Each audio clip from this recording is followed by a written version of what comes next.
awesome. I love this. I'll never stop. This is too much. In between jumps, Calkins showed us the quick-release bindings and miniature parachute that adds at least a little safety to this dangerous sport. I'm really into witnessing for Jesus Christ. That's my main thing. That's really why I'm doing it now. Plus, it's a lot of fun. And let's face it, you need a lot of faith to have this much fun. We had a good exit here. I'm trying to track. I'm trying to go forward. And I did a backflip. The second one was a little off balance. Very hard to get back up on the board at this point. A lot of wind, a lot of heavy uppers, and then get back on it.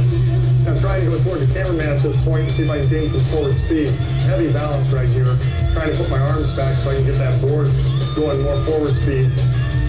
Because at this point, I check my altimeter, do a couple of more tracks here. Getting definitely used to the board by now. Definitely getting used to this. Do a 360 flat spin. Said, okay, we're at 5,000 feet. See you later. I waved them off. And it was at this moment that this dangerous sport took an almost deadly turn. And Calkins almost kissed it goodbye as his parachute shredded, and in a frightening second, he was headed head first toward the ground.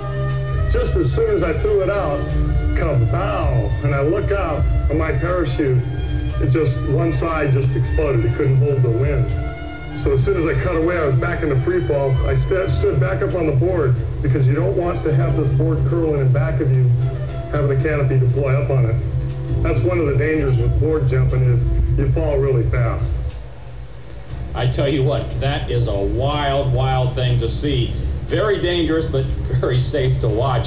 And as much fun as it looks like he was having, it is dangerous, and you really have to be a competent skydiver first before you can even try something like this. And he's had well over 300 jumps before he took a chance. Right. And as you can see there, you really have to stay under control when you're in trouble. You have to be a tremendous athlete. Well, that was frightening to watch, Dan. I mean, what happens? He spins around, he catches his emergency chute, and he's dead.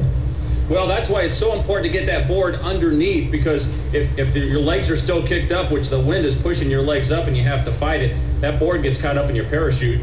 Very easily you could be history. And so that is probably the most critical moment, to get that board underneath and get the chute up. That was real interesting. Thank you, man. My heart's still beating at 500 miles an hour. Now I know why he's campaigning for the Lord. He almost met him. No, Yeah. wow.